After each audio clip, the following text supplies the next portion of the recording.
Chapter 9, Kindled Flame. Okay. Well, we've left the office. That's good. Magnus turned out to be correct. The council kept quiet about what happened. There were, however, a few changes to the situation. I just noticed she's like in casual clothes and not in her Endgame apparel. After my apartment was repaired, Magnus assured me the cameras were no longer functional. He also showed me how to access them to check if they were back on, something I greatly appreciated. Nice. I like it a lot.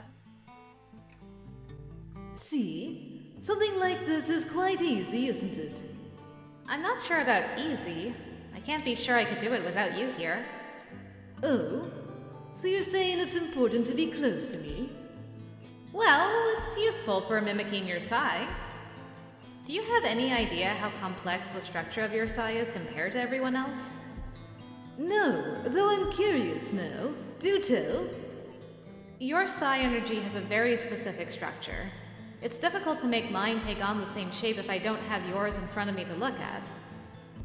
Well, I can volunteer to have you look at me all you like. I said look at your Psi, not at you. I struggle to believe you can look at my Psi without looking at me. I can still sense Psi, even when my eyes are closed. So you trust me to be so close to you when you're that defenseless? At the very least, I trust I can fling you across the room if you try anything weird. Exciting as that sounds, I suppose I'll pass for today. I'd help you get back up again. Yes, you always seem to do just that, don't you? Don't. The brief lesson had given me what I needed to keep an eye out for any surveillance, but he had come by several more times to make sure I had the hang of it. That was the excuse, anyway. I wasn't sure that was his only reason. Oh my. No, I was certain it wasn't. Not that I minded. Anyway, my system access was also restored. The council did not okay that one. Magnus made an executive decision to go against their wishes. And of course, my house arrest was over. As expected, my guard was sticking closer to me than ever, and I was paying more attention than ever to my surroundings. I was getting used to keeping my sphere expanded. Vaughn also showed me a neat little trick that involved... Well, I suppose it was like implementing a series of instructions from my side and letting it operate on its own. That's kind of cool. Almost like a computer program left to run without a person operating it. It was a trick she said they used when they were on extended missions out of the tower and had to sleep somewhere dangerous. Rather than leaving someone to keep watch, they could set up a sort of perimeter with their Psi. If they detected ill intent crossing the threshold, the Psi would almost sound an alarm and wake them up. Very useful. That was going to be a work in progress. I couldn't learn everything all at once, but Vaughn said she'd also help monitor my place at night. Ari as well. Which somewhat negated turning the cameras off, but I suppose it was different when it was your bodyguard spying on you for your protection. Not that the council had made any moves at all. They had been eerily quiet, all things considered. Yeah, they be scheming. I had chosen to not stay holed up in my room. It was my instinct, but even the others pointed out that hiding wouldn't do me any good. Showing strength was important, they felt, or at the very least showing I didn't intend to back down or hide. You have been silent for quite some time, Morgan. I'm sorry. I'm not being much of a conversationalist today. On the contrary, I can't be called much of a conversationalist most days either. However, I was only observing you seem quieter than usual, that's all. Oh, Ari, why must you come and steal my heart again? Just thinking. I heard from my parents again today. They asked how training is going. They want me to tell them more about things here. I struggle to define what my time here is like. They want to know if I'm happy, and it's so much more complicated than yes or no at this point. And my mother wants me to call her, but the moment she hears my voice, she'll know something's wrong. And the moment I hear hers, I'll probably cry. Sorry.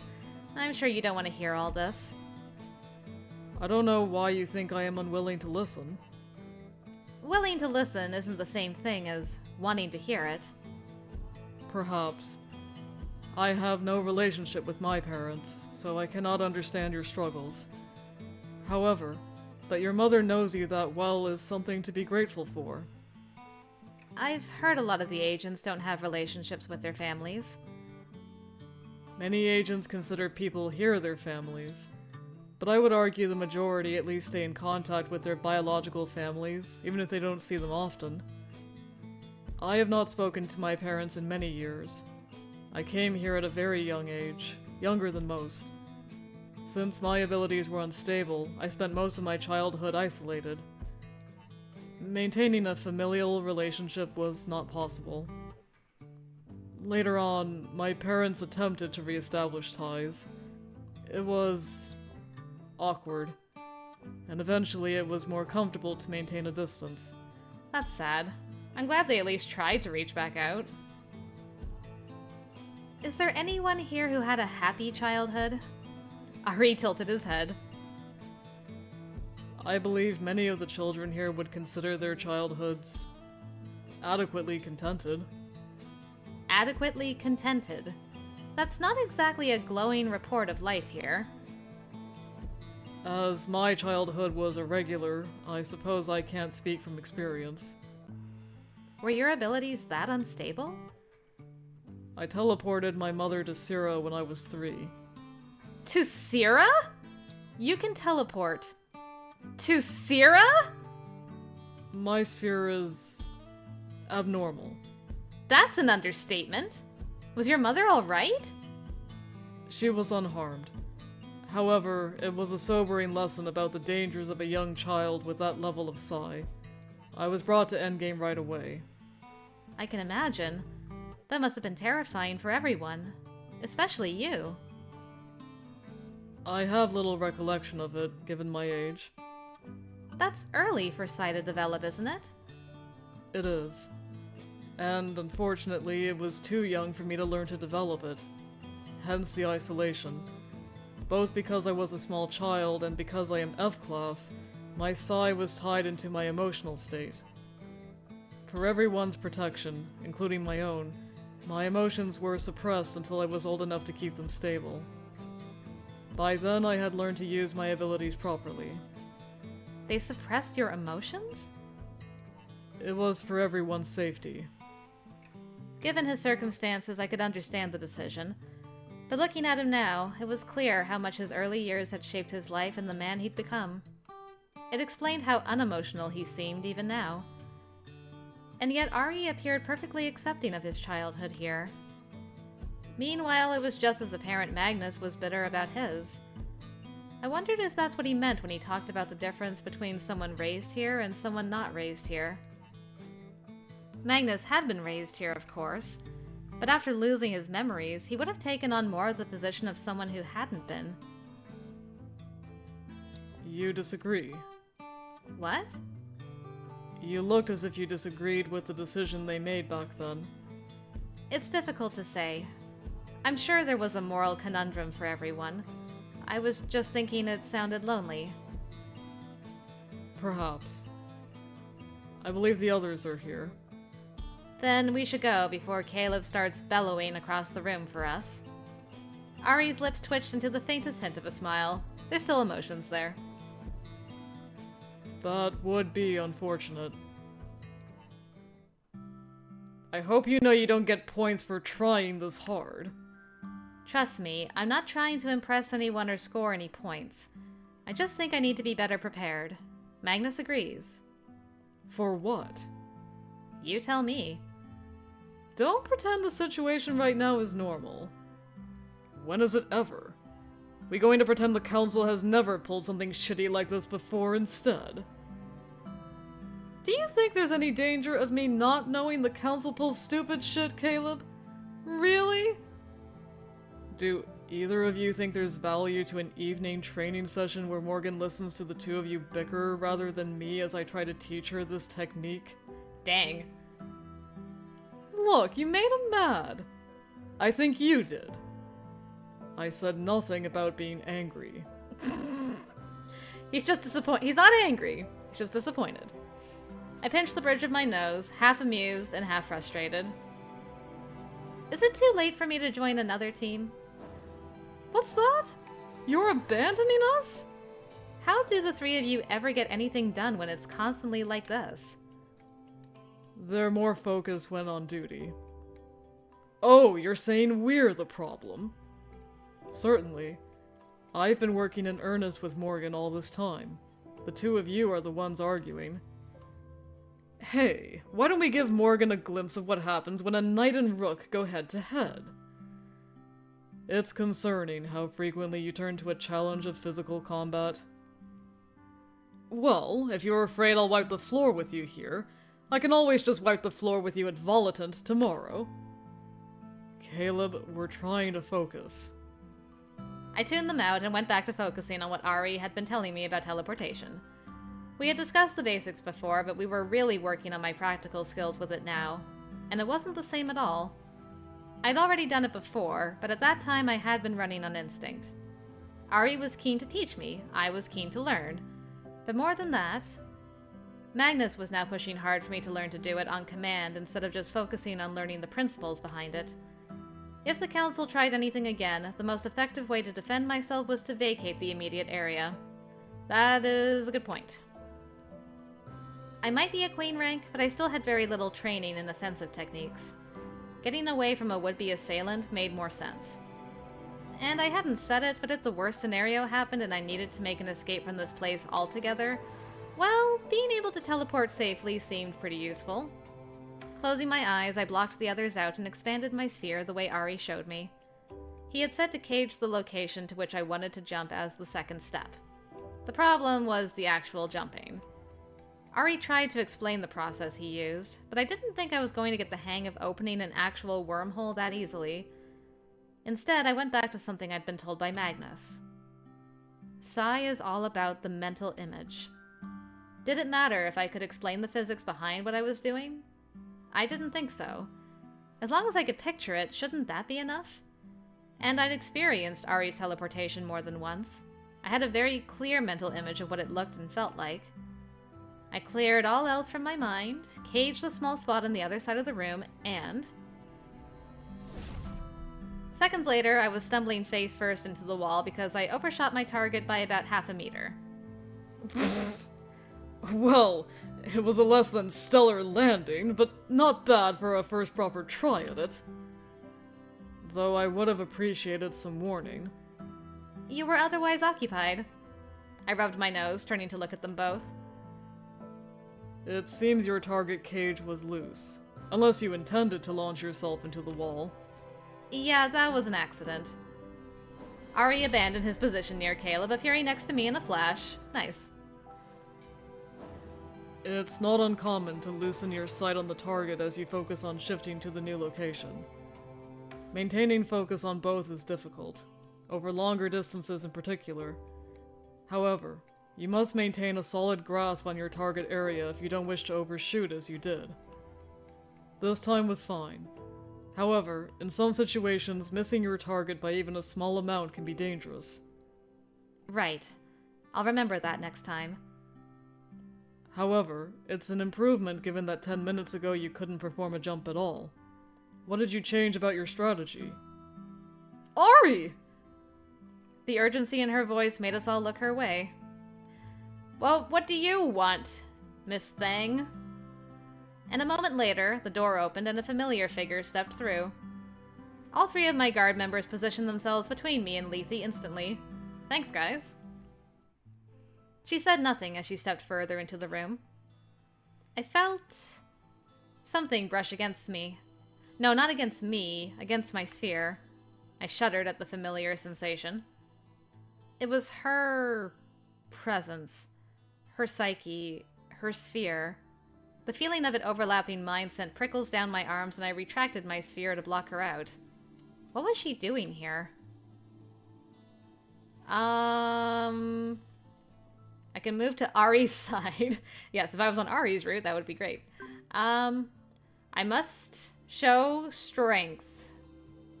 I don't need to hide behind my guard. They're here to help me. Though I appreciated how quick everyone was to step between me and Lethy, I couldn't let them do that. Or rather, I couldn't hide from her. They were the ones who said we should show strength. I stepped around Ari, who was directly in front of me, then moved to where I had a direct line of sight to Lethy. Ari made a small murmur of protest, but didn't stop me. Wait, no, come back. Hello, Lethy. I see you're well. No thanks to you. I had no intention of harming you that night. I suppose that depends on the definition of harm. Or the expected outcome of those events. What did she... Veronica, what are you doing here? I didn't come to see you. What a cold response. Weren't they sisters? I wish to speak to your queen. Alone. That ain't happening, lady. You're remarkably protective of her. That's good, considering it's your duty. I hope you haven't all forgotten it's not your only one. Unless our directive has changed without our knowledge, I believe our job description includes protecting the Queen from all known threats. Currently, it is possible there is a threat within this organization. As it stands, we still haven't been told why the Council attempted to have Morgan assaulted in her room that night. Lethy's gaze flicked to me, then back to Ari. They had no specific reason to assume I had figured out what they had been up to. And so far, Ari was right, they hadn't provided a reason. Since no one but Magnus and I knew about the cloning program, we hadn't told the others. I wasn't sure how they'd react. Like you, I merely do what I must. I wondered if that meant she didn't know the truth either. She could have just been told to wipe my memory if I woke up without knowing what was going on. If she was just following orders... Well, ill will or not, it was still wrong. If there's something to say to me, no need to say it when I'm alone. I'll just tell them whatever you say anyway. Might as well say it when we're all together. I suppose the Council should be glad you're creating some bonds here. If they believe it'll make me forget my other bonds, they're fooling themselves. Yes. The future is still uncertain. There are only echoes of treachery and upheaval, held back by hesitation and remorse. Was she trying to say I was going to betray Endgame?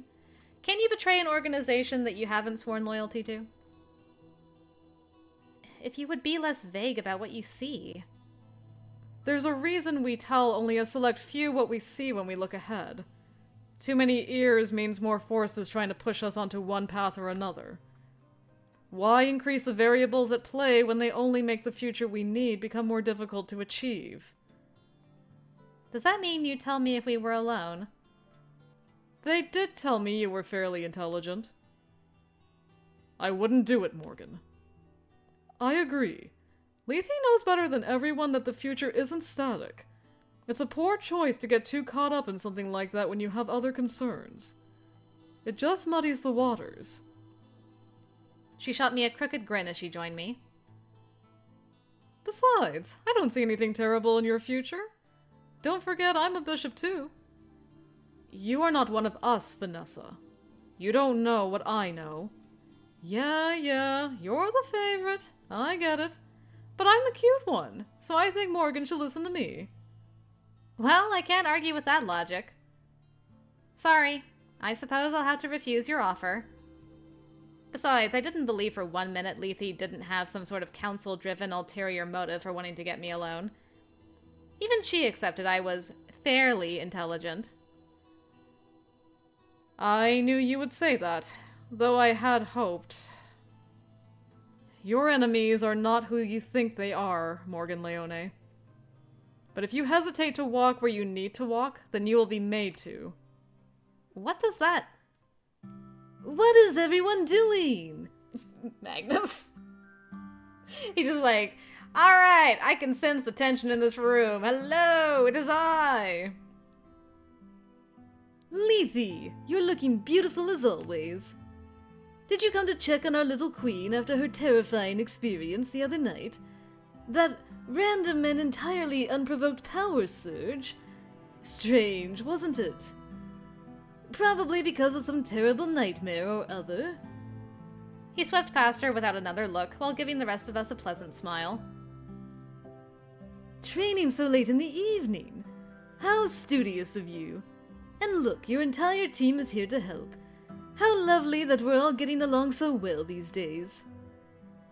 Your timing is terrible as always.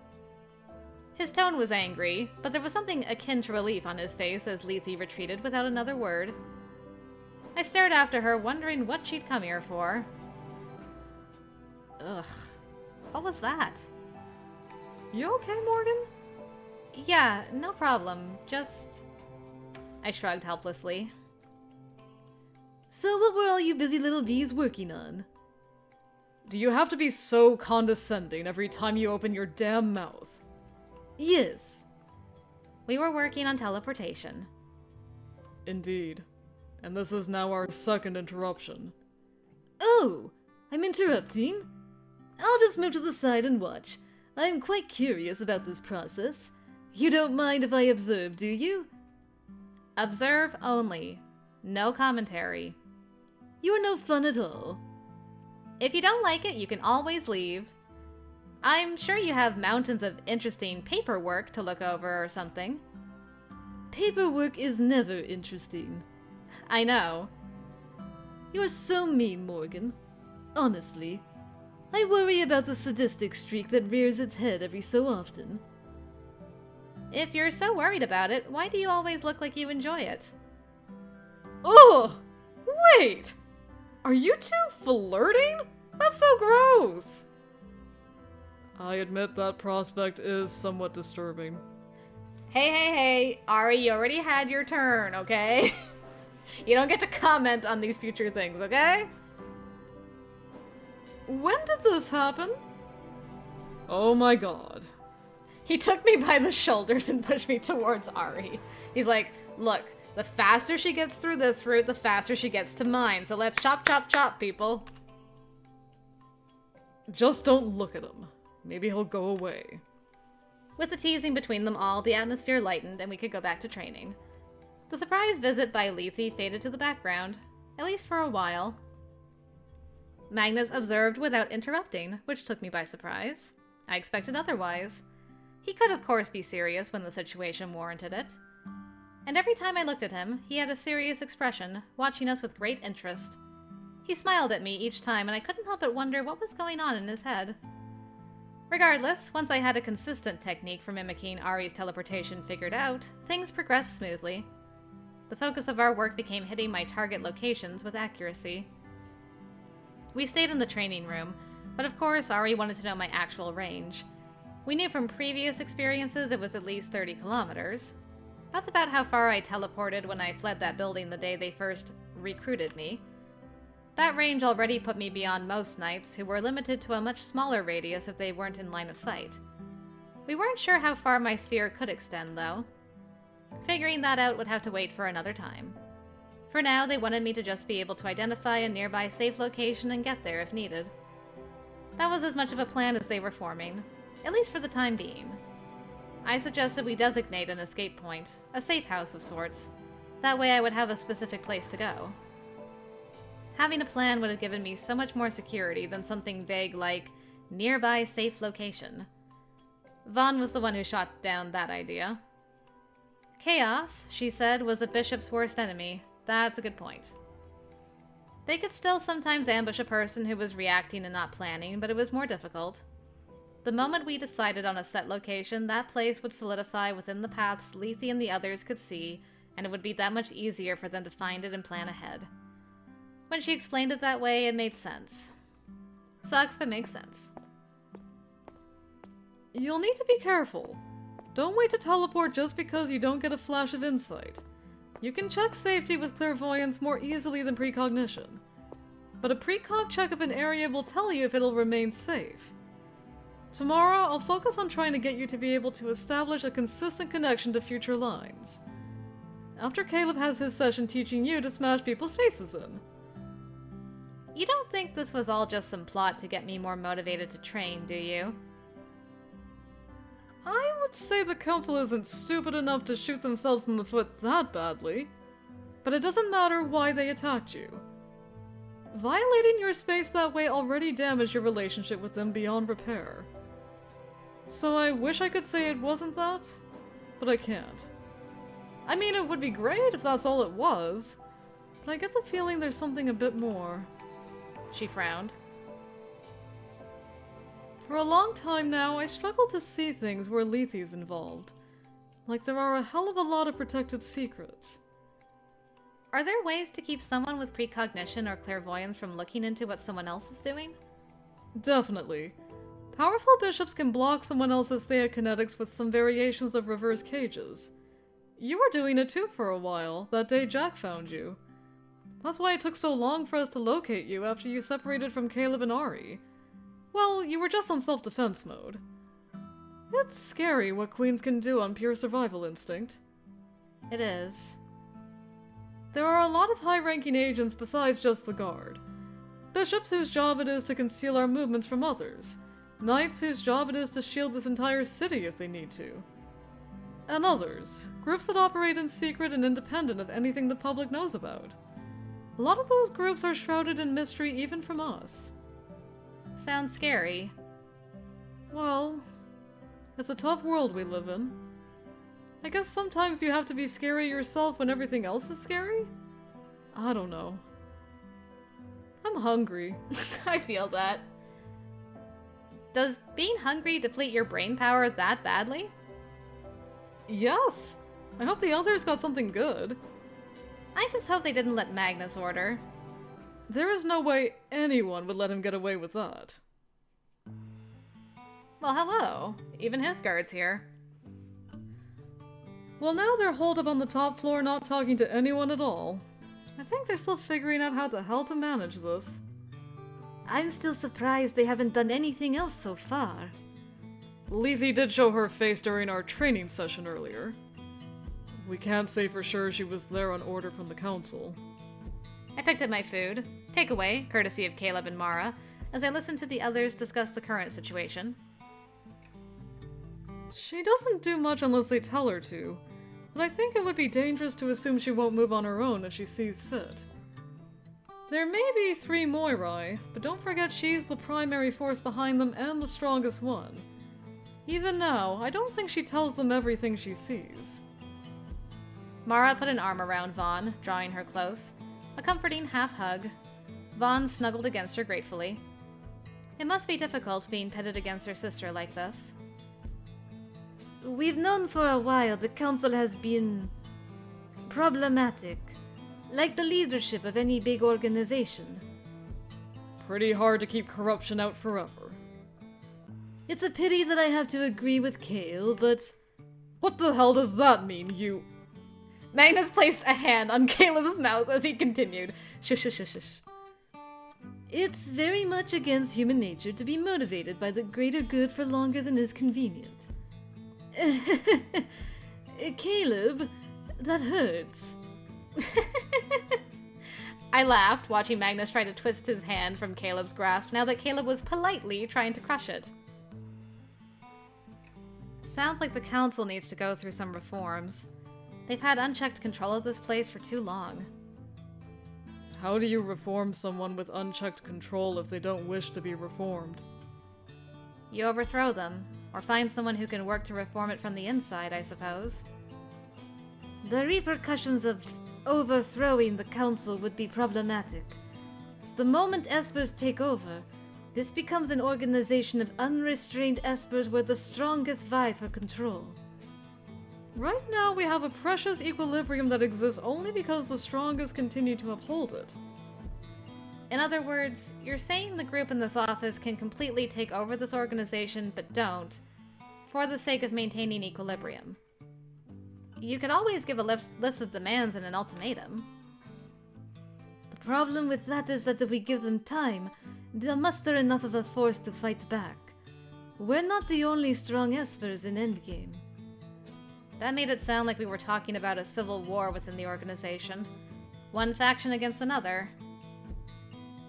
We do understand the council does not always work in the best interest of Espers, but for the entity of Endgame.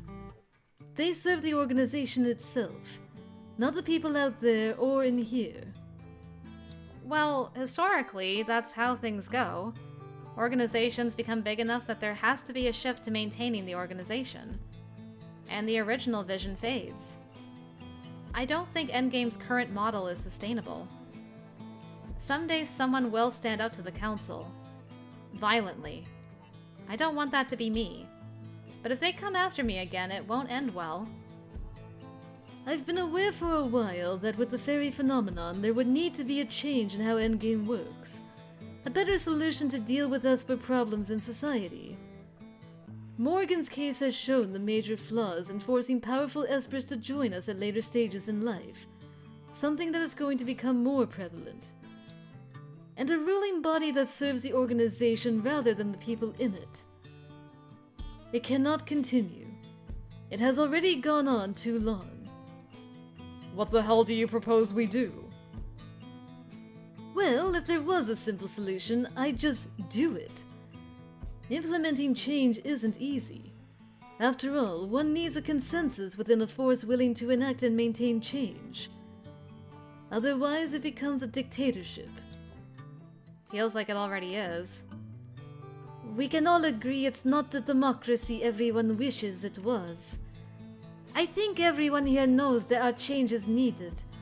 No one knows how to make it happen. With so much riding on this organization's continued existence, it's hard to justify throwing things into turmoil by taking some dramatic action. But when you have people who allow injustice to persist, even in the name of peace, it becomes oppression. When people are fighting oppression and not just bad policy, it ends up being a bigger revolution than it would have been if the problems had been dealt with earlier. Look at Sierra. How long did the colonists there say nothing for fear of causing problems or shaking things up? And eventually violence broke out. Endgame isn't a nation, but it is a large community. A microcosm of political views and opinions that are probably reflective of society's larger thoughts on Espers. And at the top of it is this mysterious force making all the decisions without the input of the people in the community. Lack of representation always leads to revolution. Always. I studied history, people. I know these things. If the council won't listen, someone will make them. And that's going to turn out badly for everyone. This is what I'm wondering. Do the two of you actually know what the hell was up the other night? Would be helpful if we knew that. Caleb has a point. It's difficult to understand the severity of the issue without knowing what they were planning to do. For a moment, I panicked. Of course, when I glanced at Magnus, his expression hadn't changed at all. Oh. I'm not cautious. As much as I want to tell the truth. But Magnus trusted me with that information. I think if they're going to hear it, it should be from Magnus. I don't know if I can corroborate, but I don't know if it should come from me when Magnus has been holding this secret for so long. There was no way I could tell them the truth, though. I had already thought about this 100 times. Setting aside the fact that whatever remaining faith they had in this organization would be shaken to the core, the big problem was that it would reveal a lot about Magnus. Things he'd never revealed to them before. Things that also weren't mine to reveal. That's the problem. I had to respect that. Was there any good that would come from telling them the truth right now? They would need to hear it at some point. But I couldn't blurt it out without giving it more thought. It shouldn't be a spur-of-the-moment reveal. They didn't exactly share their motives. Though I guess I didn't ask either. That might have been an awkward conversation, given the situation. But still, it's weird. We haven't asked a lot of questions about it, but if they were planning to take you somewhere, there would have been no need for Lethy. Probably could have sent the Furies for something like that. There's Furies in this? Stop. There's Furies? Oh my god. My Hakuoki heart has clenched. Furies are a secretive group that operates within the shadow of Endgame. It is comprised of high-ranking Espers, many of whom are strong enough to sit on the guard. They operate at the exclusive order of the Council and carry out covert operations. Stop. Oh god. Well, that can't be bad at all. Like many internal groups, the Furies are not known to the public, or in fact to much of Endgame, and many of their actions would not be palatable to others were they known outside the upper echelons of Endgame. The exact numbers of the group are not known. The exact rankings of the members are not known. While many of them prefer to stay out of the limelight and rarely leave the Endgame compound, they can sometimes be identified by the fact that nearly every member of the group is afflicted with fade due to constant overuse of Psi. They have white hair too. I can't believe. That is amazing! I love it. Very excited. Also, extremely worried, but very excited. Furies? I perked at the mention of another group I hadn't heard about. Covert ops. We all do undercover work, but they're the ones who, well, sneak in and take you away in secret if they need to. Well, it's so reassuring to know there's a group like that in Endgame. But if they sent the Furies to you that night, you wouldn't be here right now, I guarantee that. So the question remains, who were they and what did they want? I realized the one he was looking at wasn't me, but Magnus. If you keep staring at me like that, I'm going to get the wrong idea, Caleb. Knock it off. I'm not interested in your trying to provoke me. I just want to know what you know. And I want you to tell us what you're planning. Planning? I have no idea what you mean. Caleb swirled the drink in his glass, a dark frown on his face. You're such a goddamn liar. You always have been. Even before... He trailed off. Anyway, I don't give a shit. But don't drag Morgan into it. Whatever you're trying to use this situation to accomplish, just leave her the hell out of it.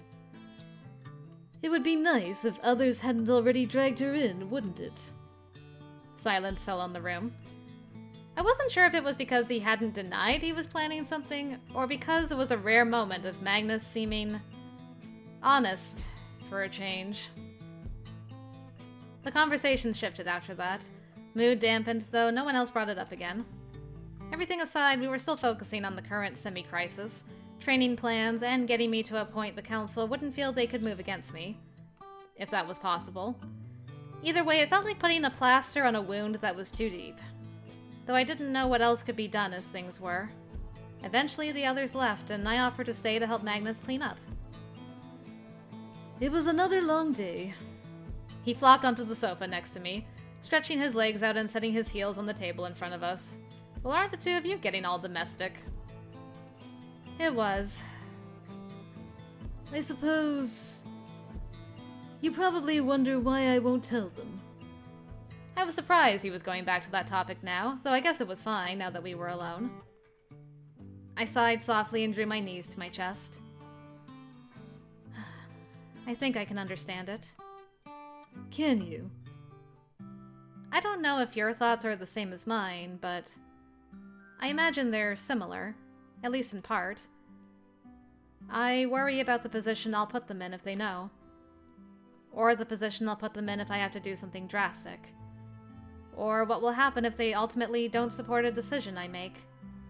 Not that I'm planning anything drastic. Besides, I'm sure a secret like yours is difficult to tell others. You probably wouldn't have told me if the situation didn't require it. I'm not sure about that. You're the only one not looking for the Magnus you used to know. The only one that cares about the Magnus that's here right now.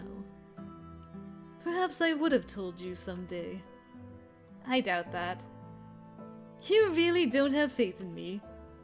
On the contrary, I just think I've come to know you pretty well. Surprisingly well.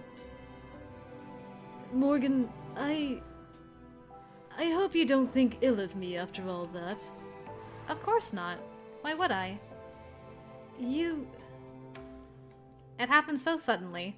I didn't realize what he was doing until he was, well, doing it, and I couldn't say what sparked it. He leaned towards me, and the sudden feel of his lips made me freeze for a moment, half in panic, half in surprise. Oh, we're here now? Okay. Sure. But I didn't pull away. One of his hands strayed to the back of my head as the kiss intensified. His mouth was insistent, but not overwhelming.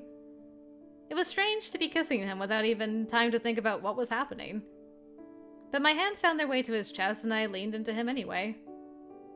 Hello. Look at the two of you. Magnus pulled away for an instant. Our eyes met and I tried to think about what to say. But without warning, Magnus pulled his glasses off and was pulling me closer again. Oh, this is getting serious, y'all. The glasses are coming off. Maybe prepare yourself just in case. Woo, that is a passionate kiss. All right. I'm not opposed to it. This time, the force of his body sent me falling back against the arm of the sofa. He gripped my face gently, placing several light kisses to my mouth before another forceful kiss stole my breath away. Magnus captured one of my hands in his, and in the process, dropped the glasses. Somewhere in the back of my mind, I thought I had to catch them or one of us would end up stepping on them later. That attempt was what caused us to separate again. Then reality hit. For a moment, we looked at each other in shock, and confronted with the sight of his face, my own went hot. Magnus pulled away in a rush and sat staring straight ahead, eyes wide. Yes, that was rather impulsive, wasn't it? He was breathing hard, his hand against his mouth as if he just realized what he'd done. I let out a shaky breath as well, glasses temporarily forgotten. I hadn't quite thought kissing him would be like that. Ah, but you had thought about kissing him, hadn't you? Magnus stood without warning. I'm sorry. That was a poorly thought out idea. I'm not sure I should have... Excuse me. He strode to the door and left me there without another word. Wait. He kissed me. Why is he running away now acting all embarrassed? Well, I can't blame him.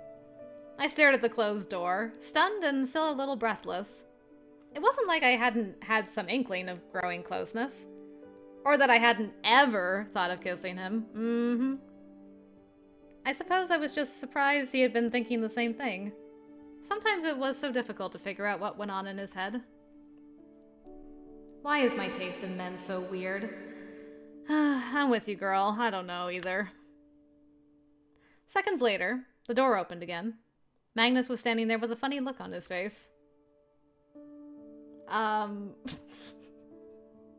Did you run into Lethy in the hall? What happened to you? This is my office. I let out a dry laugh, pressing my palm to my forehead. Seriously, this man, I swear. Yes, I know that, Magnus. Right. He shuffled back in, and I bent to retrieve the glasses, setting them on the table. I think I'll go. It's pretty late, and everyone wants another early start. Of course. They can be relentless when they want to be. I smirked at him as I passed him on my way to the door. So can you. I leaned up and pressed a light kiss to the corner of his mouth, laughing at the way he went red to the tips of his ears this time. Nice. Good night, Magnus. Yes. He pulled me back to him for a quick hug. I'm so sad, though, because what if his memory gets erased, like, after tonight, and he doesn't remember that they did this? I'm like, oh, no! Ugh. Yes. Good night. I decided to leave it there for the time being. I had the feeling that kiss surprised him as much as it did me. Our relationship had been growing steadily closer. It was good to learn he was feeling the same thing. For now, I thought it would be best to just let things develop how they developed without rushing it. I touched 2 fingers to my lips. Considering all the frustrating things happening these days, it was nice for something pleasant to happen.